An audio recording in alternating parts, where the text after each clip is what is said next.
Madame, mademoiselle, monsieur, bonjour. Je m'appelle Jean-Charles Bourquin. Je suis lanceur d'alerte. C'est aujourd'hui le mercredi 24 juillet 2019. Un nouveau crop circle a été signalé au Royaume-Uni hier mardi 23 juillet. Le lieu-dit s'appelle Pepperbox Hill, c'est-à-dire la colline de la boîte à poivre.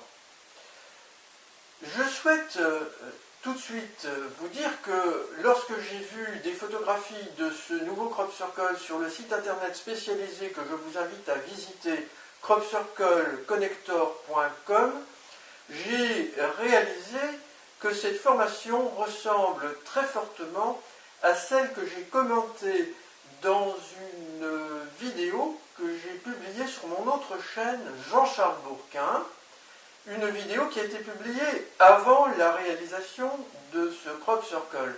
Une vidéo dans laquelle je m'exprime à propos du comportement étrange d'un spécialiste des crop circles qui tourne de beaux films avec son drone au Royaume-Uni, qui s'appelle Matthew Williams. Celui-ci a en effet repéré un premier crop circle dans cette vidéo qui date du 9 juillet dernier, si j'ai bonne mémoire, un crop circle qui n'a pas voulu révéler, il n'a pas voulu plus exactement dire où il se trouve, et il a été très exigeant sur les copyrights auprès de ses collègues au Royaume-Uni, qu'il a passablement froissé. Alors, cette formation à Pepperbox Hill, repérée hier, ressemble à cette formation dont il est question dans une vidéo de Matthew Williams. Et je présume que cette formation à Pepperbox Hill répond à plusieurs personnes, notamment à Matthew Williams qui a égoïstement voulu maintenir le secret sur cette formation. Et je pense que ces deux formations sont réalisées par un groupe extraterrestre qui est le même, donc, et qui a souhaité en rajouter ici, sur ce petit schéma recopié tout à l'heure devant l'écran à la main. Vous verrez en écran de fin une très belle vidéo filmée par drone, donc ne vous inquiétez pas, mon schéma est d'un bien moindre intérêt, même si je l'avais fait très soigné, c'est beaucoup moins intéressant que de voir une vidéo filmée par drone, donc je vous invite à la consulter, elle sera présentée en écran de fin. Donc, dans le crop circle de Matthew Williams, on peut comprendre qu'il y a 5 éléments, comme ceci, tandis que dans celui de Pepperbox Hill, il y en a 6.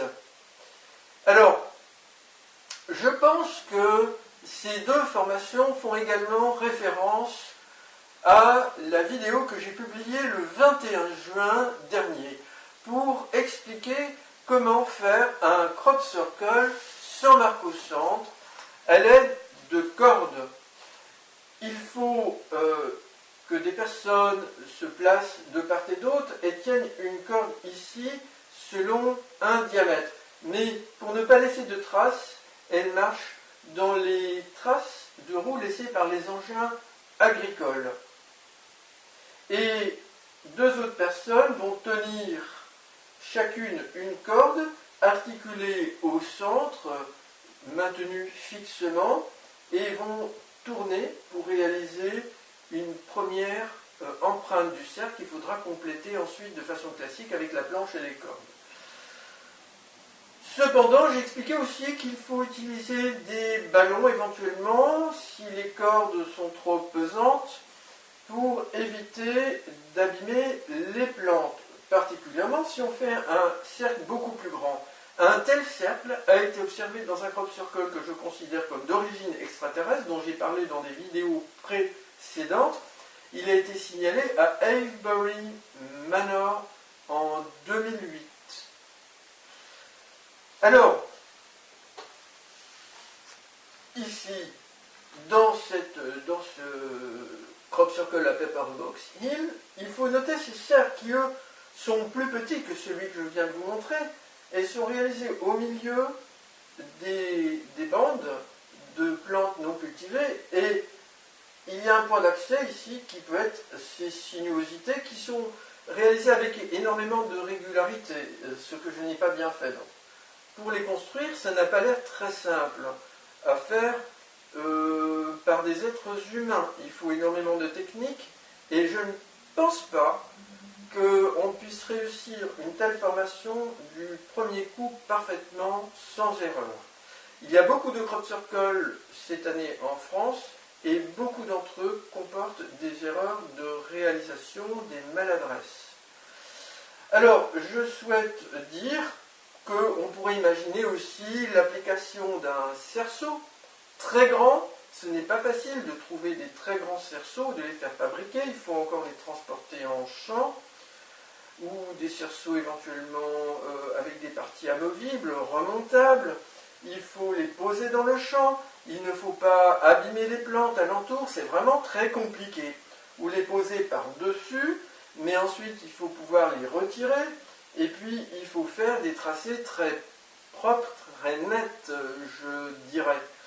Donc, pour moi, il s'agit très certainement de l'un des groupes extraterrestres qui est en présence, belligérant, dont je parle depuis 2008, et qui est très certainement le groupe opposé au groupe pro-Jésus.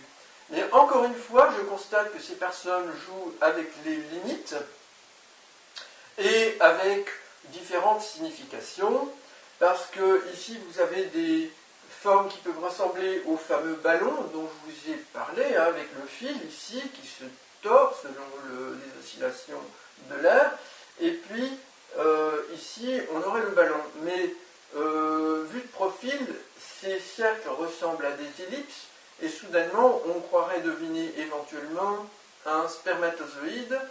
Alors y a-t-il un esprit d'injure rusé derrière, puisque vous savez que cette année particulièrement, avec la venue d'Arnaud Thierry au Royaume-Uni, il est question de polémique autour de vrais crop circles ou de faux crop circles. Faux se dit fake en anglais, et souvent ce terme ressort pour parler de certains crop circles. Les extraterrestres jouent avec ça, et je pense même qu'ils en ont fait certains en France pour plaisanter et se moquer des Français, pas de tous les Français, mais des Français qui prétendent qu'il n'y a que des crop circles d'origine humaine. Voilà. De toute façon, personnellement, moi je ne suis pas passionné par ces extraterrestres, je souhaite qu'ils fichent le camp. Madame, mademoiselle, monsieur, je vous remercie pour votre attention.